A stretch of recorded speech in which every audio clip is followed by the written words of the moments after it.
आज मोठे नेते आपला उमेदवारी अर्ज भरतायत। बारामतीतली दृश्य आपण पाहतोय। अजित पवार त्यांचा उमेदवारी अर्ज भरण्यासाठी निघालेत। तर लोकसभेप्रमाणेच बारामती विधानसभा मतदारसंघ हा अत्यंत प्रतिष्ठेचा मानला जाणार आहे। अत्यंत प्रतिष्ठेची लढत इकडे होताना आपल्याला पाहायला मिळेल। अजित पवार विरुद्ध युगेंद्र पवार अशी लढत इकडे होतीये। सातव्यांदा निवडणुकीच्या रिंगणात उतरणारे अजित पवार विरुद्ध पहिल्यांदाच निवडणुकीला सामोरे जाणारे युगेंद्र पवार। बारामतीकर कोणाच्या बाजूने मतदानाचं माप देणार हे पाहणं महत्त्वाचं आहे। काही वेळापूर्वी युगेंद्र पवार यांनी अत्यंत साध्या पद्धतीने कोणतेही शक्ती प्रदर्शन न करता उमेदवारी अर्ज भरलेला आहे। तर अजित पवार यांचं मोठं शक्ती प्रदर्शन सध्या सुरू झालंय। बारामतीमध्ये अजित पवार यांना 2019च्या विधानसभा निवडणुकांमध्ये 1 लाखापेक्षा अधिकची लीड मिळालेली होती। त्यांच्या विरोधात गोपीचंद पडळकर लढत होते, त्यांचं डिपॉझिट जप्त झालं होतं। तर यंदाच्या वर्षी चित्र काहीसं वेगळं आहे, कारण का अजित पवार आणि शरद पवार एकमेकांविरोधात उभे ठाकलेले आहेत। राष्ट्रवादी पक्षामध्ये फूट पडलेली आहे आणि त्यानंतर होणारी ही पहिली विधानसभा निवडणूक आहे आणि त्यामुळे ही जेवढी प्रतिष्ठेची, मानाची, तेवढीच चुरशीची मानली जाते। बारामतीवर कोणत्या पवारांचा वर्चस्व हे अधोरेखित करणारी ही निवडणूक ठरणार आहे, कारण का लोकसभा निवडणुकांमध्ये सुनेत्रा पवार यांचा पराभव करत सुप्रिया सुळे विजयी झालेल्या होत्या। पवार विरुद्ध पवार अशी लढत लोकसभेमध्ये दिसली होती, तर विधानसभेमध्ये सुद्धा तेच चित्र दिसतंय। काही वेळापूर्वी युगेंद्र पवार यांनी आपला उमेदवारी अर्ज अत्यंत साध्या पद्धतीने कोणतेही शक्ती प्रदर्शन न करता सुप्रिया सुळेंच्या उपस्थितीत भरला। जागा भरण्यासाठी उमेदवार म्हणून नामनिर्देशित झालो असल्याने गांभीर्यपूर्वक प्रतिज्ञा करतो की कायद्याद्वारे प्रस्थापित झाले आहे अशा भारताच्या संविधानाबद्दल मी खरी श्रद्धा व निष्ठा बाळगीन आणि भारताची सार्वभौमता व एकात्मता उन्नत राखीन।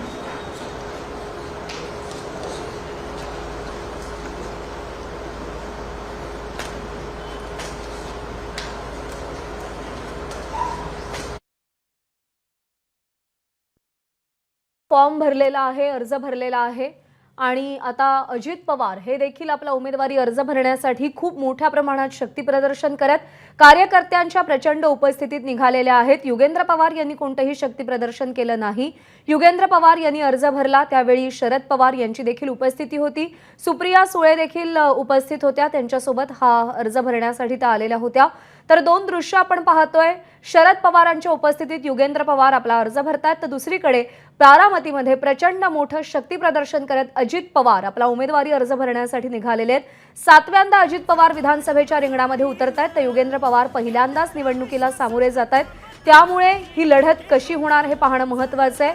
काका विरुद्ध पुतण्या या संघर्षाचा नवा अंक बारामतीमध्ये आजपासून सुरू होतोय असं म्हटलं तर ते गैर ठरू नये, कारण का अजित पवार विरुद्ध शरद पवार हा काका पुतण्या संघर्षाचा अंक उभ्या महाराष्ट्राने पाहिलाय आणि आता विधानसभा निवडणुकांच्या निमित्तानं अजित पवार विरुद्ध युगेंद्र पवार हा काका पुतण्या संघर्षाचा दुसरा अंक, नवा अंक या विधानसभा निवडणुकांच्या निमित्तानं सुरू होतोय। अजित पवारांचं जोरदार शक्ती प्रदर्शन सुरू आहे। अर्थात बारामतीकरांच्या मनात नेमकं काय हे 23 तारखेला स्पष्ट होणार आहे, ज्या दिवशी मतमोजणी होणार आहे।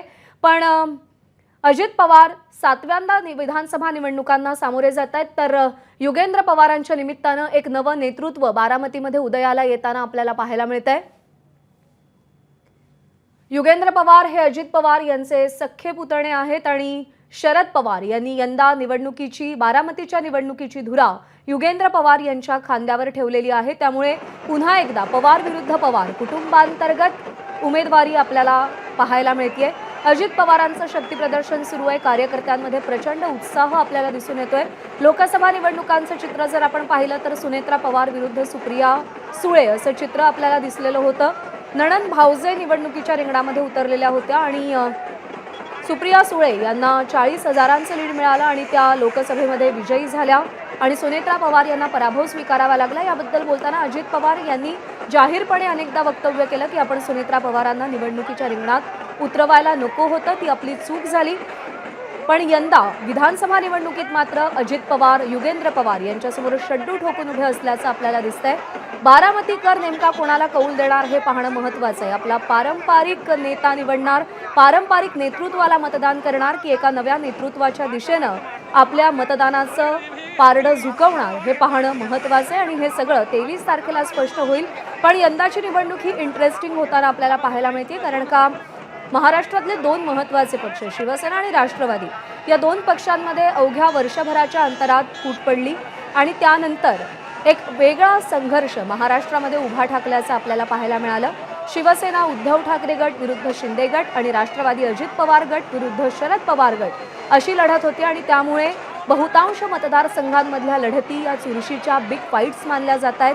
आणि त्यातलाच एक सगळ्यात महत्त्वाचा मतदारसंघ म्हणजे बारामतीकडे सगळ्यांचं लक्ष असेल. विद्यमान उपमुख्यमंत्री अजित पवार हे 7व्यांदा निवडणुकीला बारामती विधानसभा मतदारसंघातून सामोरे जात आहेत. तर त्यांच्यासमोर आव्हान आहे नवख्या अशा युगेंद्र पवार यांचं. लोकसभेच्या वेळी ज्यावेळी सुप्रिया सुळे बारामती लोकसभा मतदारसंघातून निवडणूक लढवत होत्या त्यावेळी त्यांच्या प्रचारामध्ये युगेंद्र पवार आपल्याला अग्रणी दिसून आले होते आणि त्यानंतर सातत्यानं अजित पवारांविरोधात आक्रमक पवित्रा घेण्यामध्ये युगेंद्र पवार आपल्याला कायम पुढे दिसले.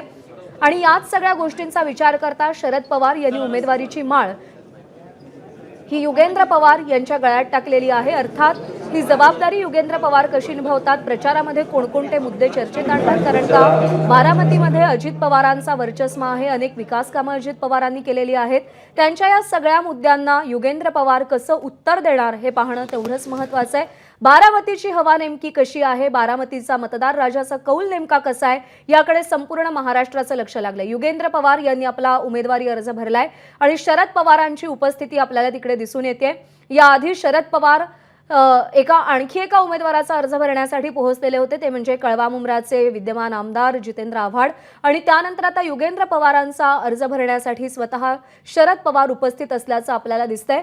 तर दुसरीकडे उपमुख्यमंत्री अजित पवार हे प्रचंड मोठं शक्ती प्रदर्शन करत आपला उमेदवारी अर्ज भरण्यासाठी पुढे निघालेत. जेव्हा अजित पवारांनी आपली उमेदवारी घोषितही केलेली नव्हती, जागा वाटपही झालेलं नव्हतं, तेव्हापासूनच बारामतीमध्ये प्रचाराची सुरुवात झालेली होती. रिक्षांवरती फ्लेक्स लावून अजित पवार यांचा प्रचार सुरू झालेला होता. अर्थात या प्रचाराचा परिवर्तन मतदानामध्ये किती होतं आणि कसं होतं हे पाहणं महत्त्वाचं आहे.